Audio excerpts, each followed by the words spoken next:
Direito Penal, Teoria do Delito. Para começarmos o estudo da teoria do delito, precisamos ter uns conceitos básicos definidos. E esses conceitos básicos, eles serão aqui definidos com base na doutrina atual. No entanto, nas aulas posteriores, iremos fazer estudos sobre a evolução da teoria do delito. E aí esses conceitos eu vou defini-los especificamente para cada momento da história.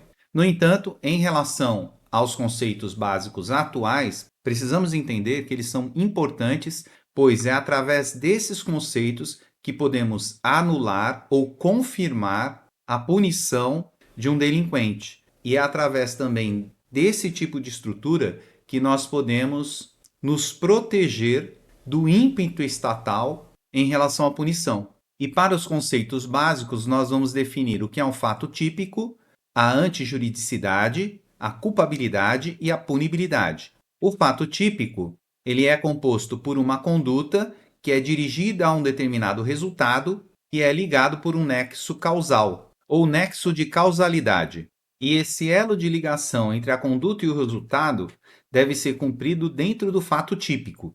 E essa conduta, ela deve ser dirigida a um tipo penal, que é a lei propriamente dita, por meio de um nexo de causalidade, gerando, portanto, a tipicidade. Dessa forma, podemos perceber que o fato típico ele é diferente da tipicidade, estando contido dentro da tipicidade. Temos também a antijuridicidade, que também é conhecida como ilicitude, que é o ato contrário à lei, portanto, um ato contrário ao tipo legal. Temos também a culpabilidade, que no nosso caso é valorativa, contendo 3 elementos diversos, que é a imputabilidade, a potencial consciência da ilicitude do fato e a exigibilidade de conduta diversa. Por fim, temos a punibilidade, que é a possibilidade jurídica de impor a sanção. Agora que temos os conceitos básicos de delito definidos, podemos adentrar no conceito de crime. E nesse quesito nós temos 4 teorias distintas relacionadas ao conceito de crime. Começando pelo conceito material de crime, ou também conhecido como conceito substancial de crime, que diz que crime é um fato humano, lesivo ou perigoso dirigido ao bem jurídico que é protegido pela lei.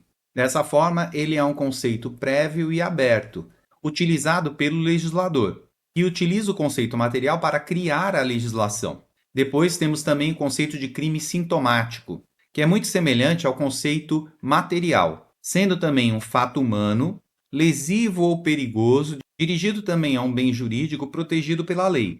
No entanto, esse fato humano ele deve revelar a periculosidade do agente, incluindo dessa forma um elemento subjetivo dentro do conceito, ampliando assim o conceito de crime. Esse conceito de crime sintomático ele é pouco difundido na doutrina por conta disso. Temos ainda o conceito formal ou legal de crime. Esse conceito legal ele é mais formal. Ele diz que crime é um fato humano proibido pela lei, descrito, portanto, na legislação penal, que é o Decreto Legislativo 3914, que é a Lei de Introdução ao Código Penal, no seu artigo 1º, que informa que crime é uma contradição entre a lei e o fato praticado. E o artigo 1º da Lei de Introdução diz que considera-se crime a infração penal que a lei comina pena de reclusão ou detenção, quer isoladamente, quer alternativamente ou cumulativamente, com a pena de multa, contravenção, a infração penal a que a lei comina isoladamente, pena de prisão simples ou de multa, ou ambas, alternativa ou cumulativamente. Portanto, esse conceito observa o aspecto externo da ação para definir o que é crime. Por fim, temos o conceito analítico de crime, que foi desenvolvido no século XIX por Feuerbach, que é o que vamos analisar. E ele pode ser encontrado em 4 teorias distintas. A teoria bipartida, que se divide em 2 teorias distintas, a teoria tripartida e a teoria quadripartida. Em relação à doutrina, a teoria bipartida tem 2 aspectos distintos. A primeira considera o fato típico, incluindo a antijuridicidade, mais a culpabilidade para definir o crime, e essa teoria é somente defendida por Miguel Reale. E a segunda teoria bipartida é aquela que considera crime o fato típico ilícito que contém a antijuridicidade. Portanto, a antijuridicidade sai do fato típico e é movida para a ilicitude. Nesse caso, o conceito de crime exclui a culpabilidade, que passa a ser um valorador da pena. Esse conceito de teoria bipartida, ela é aceita tanto na doutrina como na jurisprudência. Ainda temos, em relação à teoria analítica do crime, a teoria tripartida, que considera o crime como um fato típico, ilícito, portanto antijurídico, e culpável, portanto, inclui a culpabilidade na análise da teoria do crime. E essa é a teoria aceita pelo Código Penal, pelo STJ e pelo STF. Portanto, também é a teoria que deve ser usada em concursos. Por fim, em relação à teoria analítica do crime, ainda temos a teoria quadripartida, que considera o crime como fato típico, ilícito, portanto antijurídico, culpável e inclui a punibilidade, portanto a consequência do crime.